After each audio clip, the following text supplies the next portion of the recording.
Welcome back to another episode of ROC Boys football. The fellas heading out to the Big 12 as the Texas Tech Red Raiders go on the road and play, quite possibly in my mind, the Cinderella story of the 2022 college football season, the TCU Horn Frogs. What Sonny Dykes has been able to do in such a short amount of time, especially on the offense side of the football, has really been special. This TCU offense is just so fun to watch. They have weapons all over the field. They spread you out, and they're going to score a lot of points.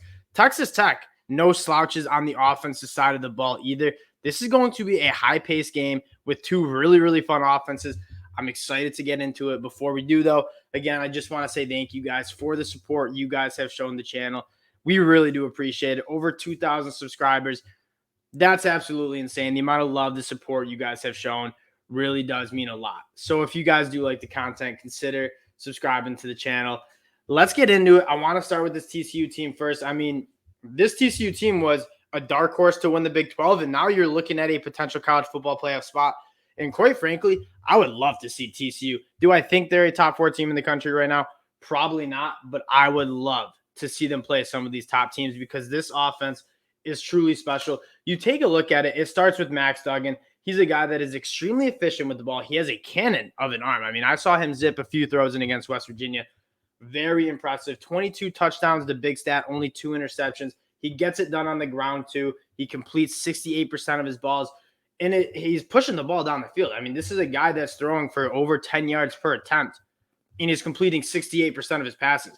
Truly, truly special stuff we're seeing out of Max Duggan, and it makes a lot of sense why this offense is so good because you get to the skill position players, and there's so many ways that this TCU team can hurt you, starting with Kendre Miller, a guy that's averaging 6.5 yards per carry. They run kind of that zone scheme, and when he sees a hole, he hits it hard. And when he's getting to the second level, he's making linebackers, he's making safeties miss, and he's hitting the big play. Kendre Miller looks to be one of the best running backs in the Big 12 and maybe even in the country.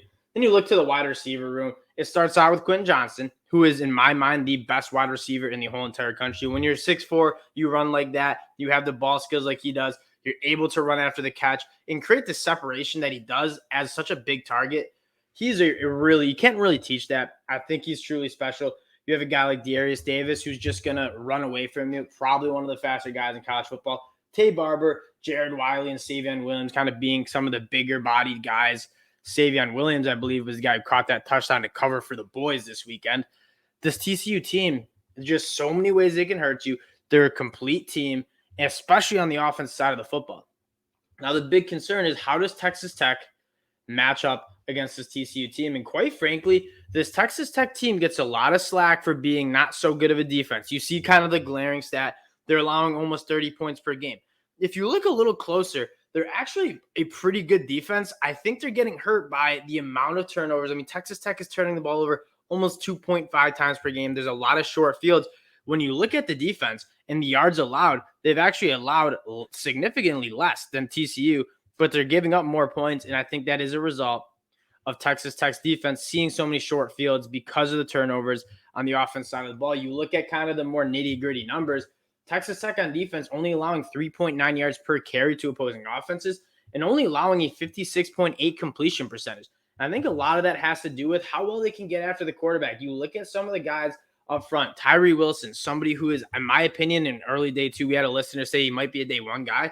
That's hard to argue. The physical traits Tyree Wilson has and the ability to get in the backfield, the ability to affect the pocket is really special. In this Texas Tech team, Kashawn Merriweather, they got a lot of guys who can play good football on defense. I don't think that defense is as bad as the national media likes to say because they've given up almost 30 points per game. I'm excited to see if Texas Tech can slow down this TCU offense that we haven't really seen anybody be able to slow down. Now, flipping sides, this Texas Tech offense can move the football. We've seen that. They are moving the ball. They're almost averaging 500 yards of total offense. The big bugaboo for this Texas Tech team, and I said it, they just turn the ball over too much. You had all 3 quarterbacks, Morton, Donovan Smith, and Tyler Shook, all played last week. All of them threw interceptions. They threw 5 total interceptions. It is really hard to win football games when you turn the ball over that much. And it's really hard to put up points when a lot of your drives end in turnovers. That is the big thing that Coach McGuire and this Texas Tech team needs to figure out. They have 2 really good running backs, Roderick Thompson, Todd Brooks. They have a laundry list of wide receivers who can make plays. The big thing is turnovers. Turning the ball over 2.5 times per game is not going to get it done on the offense side of the football, and you see it. They're averaging almost 500 yards of offense, but they're only scoring 34 points per game because so many drives end in turnovers. Now, why I kind of like TCU in this spread is they're at home. They're the hottest team in college football. And on the defensive side of the ball, they're pretty darn good at creating turnovers. They're averaging almost over 1.5 turnovers per game forced on defense. And guess what? They don't turn the ball over at all on the offense side of the ball, only turning it over 0.8 times per game. They run that three. They run the rush three, drop eight. And they have guys like Dylan Horton who can affect the passer, but they have a lot of guys who have the eyeballs back on the quarterback and who can play the football. Hodges Tomlinson, you got Bud Clark, Josh Newton, all guys with interceptions. They are active. They get their hands on a lot of balls. And again, can these young Texas Tech quarterbacks be patient, take what's there, and not try to force the ball and try to hit the big play? Because that is what TCU tries to stop. They give up yards. They've allowed over 400 yards per game this year, but they're only giving up 27 points because they're going to let you have some of the shorter throws. They're going to let you move the football, and we're going to stop you in the red zone, hold you to 3. Texas Tech needs to score touchdowns against this TCU team if they want to go on the road and pull the upset. This TCU team, you're not going to win. You're not going to beat TCU scoring field goals. You got to score touchdowns. That's what Texas Tech is going to need to be able to do. I'm very interested if that TCU, that kind of the bend but don't break, we're going to let you move the ball, but we're going to bow it back in the end zone. If Texas Tech is able to make that happen, that's probably the biggest story of the game. Again, getting into the pick, I need to lean TCU. For one, they've been kind of the cash cow for us, covering in just kind of miraculous fashion against Kansas. They did it last week against West Virginia. And quite frankly, 9.5 points is just not that many points for this TCU team. They score pretty much at will.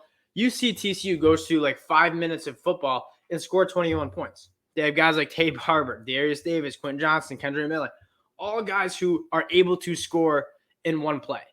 And that explosive offense is not really making me scared of a 9.5 point spread. This TCU team does not turn the ball over. They score almost every time they touch the football. This defense is better than people give them credit for. You look at the guys, I love the backers. You look at what they do on defense, only allowing 3.8 yards per carry to opposing running backs and only allowing a 55% completion percentage to opposing quarterbacks. Yes, do they give up some points? Do they give up some yards? For sure. But I just think that this defense does not get enough credit for how good they are. And they also get those turnovers. I think TCU covering the 9.5 points just because this Texas team is going to turn the ball over. And if they turn the ball over a couple times against this TCU team that almost never turns the ball over, you give them those extra drives, TCU covers the 10 points. I think might be comfortably. This Texas Tech team is dangerous. It's not a team that I love to bet against because of how good this offense can be. But they got to show me that they can take care of the football before they go on the road and beat a top 10 team like TCU. Again, appreciate the support you guys have shown. Again, if you like the content, consider subscribing to the channel. We appreciate you guys, and we'll talk to y'all later. Peace.